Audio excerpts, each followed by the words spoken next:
मेरी ये खूबी शायद बहुतों को भाती नहीं, कि मेरी ये खूबी शायद बहुतों को भाती नहीं, क्योंकि दिल लुभाने की अदा हर किसी को आती नहीं।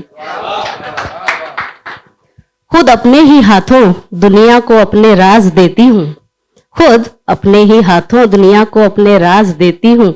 मैं वो हूं जो खामोश लफ्जों को अपनी आवाज देती हूँ। तहजीब राजस्थान की, तहजीब राजस्थान की और गुजरात का लहजा लाई है। दिल्ली वालों दिल संभाल कर ममता बेबाक आई है। लुटाकर अपनी जान भी तुझे रखूंगा महफूज, कि लुटाकर अपनी जान भी तुझे रखूंगा महफूज। इस जिद पे अड़ा है पापा की परियों, तुम्हें पता ही क्या है एक लड़का तुम्हारे लिए कहां कहां खड़ा है। नमस्कार मित्रों, मैं हूं ममता चौरड़िया बेबाक और आज की मेरी जो कविता है उसका शीर्षक है क्योंकि मैं लड़का था इसलिए खड़ा रहा। जनरली हम औरतें अपनी लाइफ में कितनी परेशानियों का सामना करती है, इसका ढिंढोरा तो हमने पूरी दुनिया में पीट लिया, परंतु आज की मेरी इस कविता का मकसद सिर्फ यही है कि हम कभी थोड़ा बहुत लड़कों को भी समझे, उनको भी जाने। एक लड़का अपने परिवार के लिए, अपने समाज के लिए और देश के लिए कहां कहां खड़ा है, इसको मैं अपने तरीके से आपके सामने प्रस्तुत करना चाहती हूँ। ऐसा नहीं कि मैं महिलाओं के खिलाफ हूँ, बस मेरा मकसद है कि हम थोड़ा बहुत लड़कों को भी समझे। तो सभी का ध्यान चाहूंगी कि इतने भी नहीं होते हैं मजबूत और कठोर हम, इतने भी नहीं होते हैं मजबूत और कठोर हम, जितना हमें समझ लिया जाता है। हमसे तो होती है उम्मीदें हर किसी को, और जो ना कर पाए पूरी तो कोसा भी हमें ही जाता है। थकते हम भी हैं, हारते भी हैं और कभी कभी जिंदगी से मायूस भी हो जाते हैं। ऐसे में किसी अपने से अपनेपन की हमें धूप चाहिए। कभी बेटी, कभी बहन, कभी पत्नी, कभी प्रेमिका तो कभी माँ। हमें भी ममता का हर रूप चाहिए, हमें भी ममता का हर रूप चाहिए। जब एक लड़का पैदा होता है ना, तो पैदा होते रिश्तेदार, माँ बाप शुरू हो जाते हैं, ये तो बड़ा होकर डॉक्टर बनेगा, ये तो इंजीनियर बनेगा। और खास करके ऐसे पेरेंट्स जो खुद अपनी लाइफ में कुछ नहीं कर पाए ना, उनकी तो उम्मीदें ज्यादा होती है कि मेरा बेटा बड़ा होकर ये बनेगा।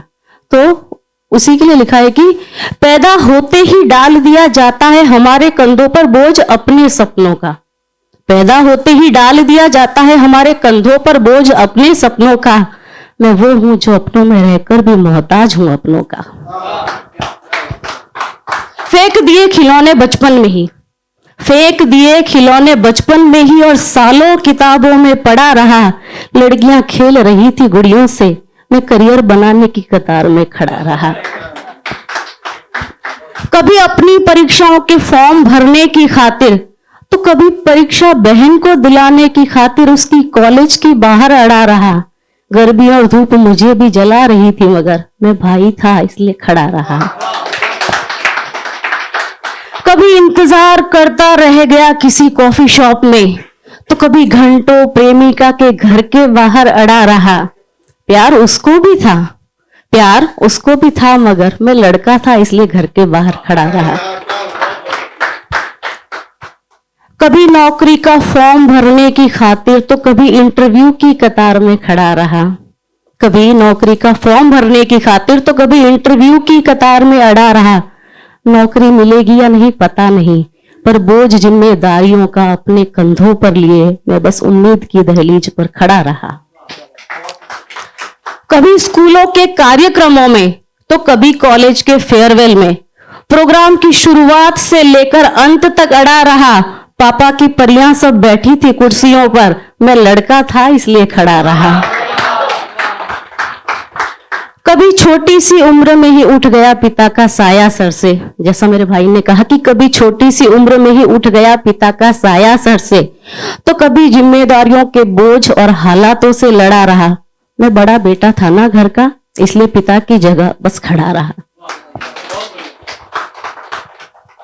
जब भी मेरा कोई अपना लहू लुहान मेरे हाथों में पड़ा रहा, जब जब मेरा कोई अपना लहू लुहान मेरे हाथों में पड़ा रहा, कभी खून का तो कभी पैसों का इंतजाम करने की खातिर लड़ा रहा। हिम्मत मुझ में भी नहीं थी, हिम्मत मुझ में भी नहीं थी कि किसी अपने की लाश देखूं, मगर सीना फौलाद सा बनाकर ऑपरेशन थिएटर के बाहर भी मैं बस खड़ा रहा। कभी यूं ही बेमौत मर गया किसी सड़क हादसे में। जो एक्सीडेंटल डेथ होती है उसके जो रिस्क होता है वो एक जेंट्स को हमेशा लेडीज के कंपैरिजन में ज्यादा होता है। तो अर्ज किया है कि कभी यूं ही बेमौत मर गया किसी सड़क हादसे में, तो कभी मरने के बाद भी लावारिसा सड़कों पर पड़ा रहा। लोग बस बनाते रहे वीडियो और मैं ऊपर खड़ा आसमान में भी बस मूक खड़ा रहा।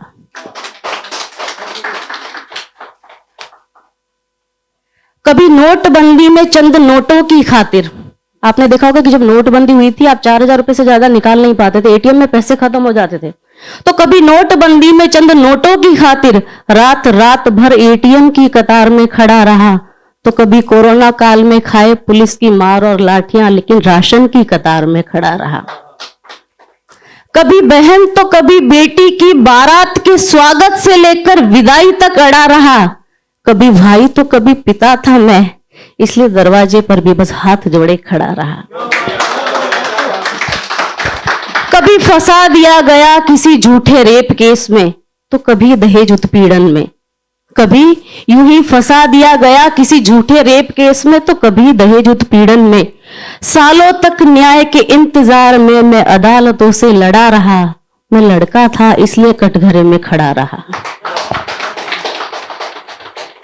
मशरूफियत है इतनी और जिम्मेदारियों का नहीं ठिकाना है।